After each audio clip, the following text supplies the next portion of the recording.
All right. So I need everyone to close their eyes. So I want you to imagine you're standing in a wide open plain. All around you, as far as you could see, there's only yellow grass. Now on this plain are moving herds of many wonderful types of large animals.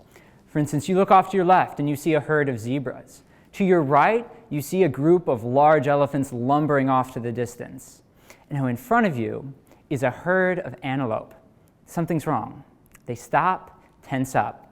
Their heads snap up and they stare right at you.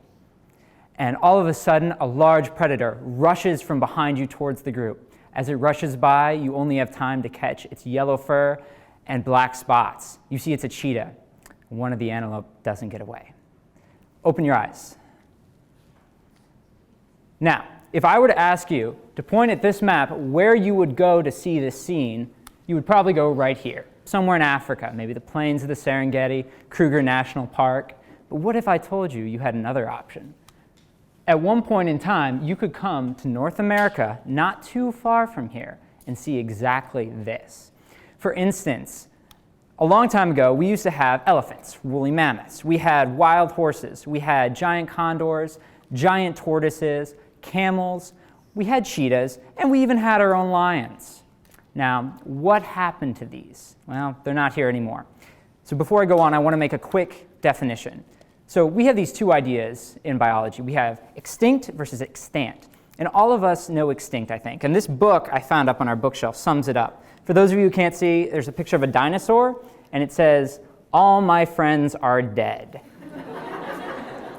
So Mr. T-Rex here, he is extinct. All his friends are dead, and we'll never see them again. Now, Mr. Lion over here, even though you can't find them in North America, they're still around. They're extant. Now, so what I'm saying is we had at one point lions, wild horses, elephants, camels, giant tortoises, condors, and cheetahs. So what if we brought them all back? In a sense, this is what conservationists do today. A conservationist will look at a period of time in the past and set a benchmark and say, that period of time is what we want to return our current environment to. So for instance, in the modern epoch, the conservation movement started when scientists looked back and said, the world today is much different than the world my grandfather saw in the late 1800s. He could wander through the woods and see herds of deer and turkey. Let's bring those back. Today, our perception has changed a little bit. We have this pre-1942 or pre-European involvement in North America view of conservation. We kind of have this idea that in 1492, Columbus sailed the ocean blue and killed everything, in a sense. But what I'm saying is let's set the benchmark even farther back to the end of the Pleistocene.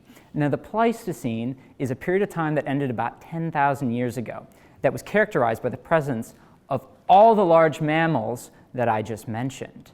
Now, this idea actually isn't so strange, and it's not just from my own thinking. In 2006, a group of scientists published a paper called Pleistocene Rewilding in the journal Nature.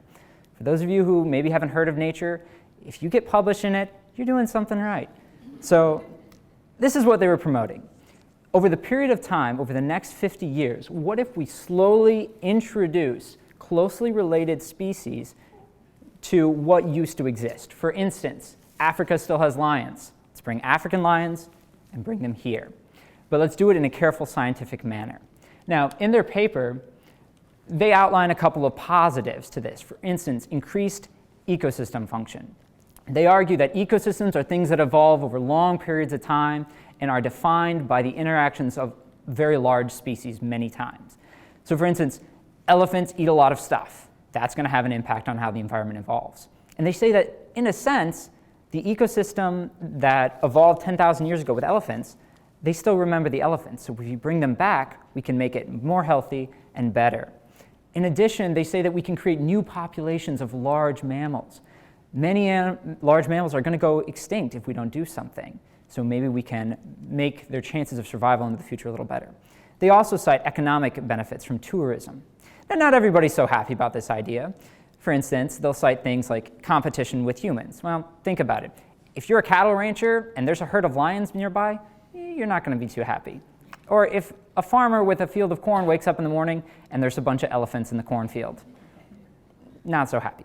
It's also a potentially very costly idea. The other thing that they'll mention is, well, maybe, in a sense, the environment has forgotten these large animals, and bringing them back would just cause more harm than good. So scientists are deadlocked in this cost-benefit analysis argument over the issue. Are the potential benefits worth the risks? But I think we need to ask another question to decide this issue. What do we want?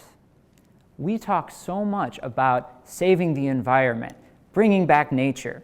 Well, what kind of nature do we want to bring back? The nature of the future is one that is missing something. These are all headlines from news sources that appeared in 2012, and they paint a picture of a future where these large animals that inspire us, that drive our creativity, that we go to zoos to see, flip to the Discovery Channel to see, and name our sports teams after, might not exist. It's a future where many of these animals are not extant, they're extinct. So my question is that what we want? Is that the future we want? Pleistocene rewilding lets us envision another future, one in which we take the things that are disappearing, the fantastic, what makes us imagine, we bring those back into our lives, into our society, and say, as humans, these are things that we value, and we can benefit from them. Thank you very much.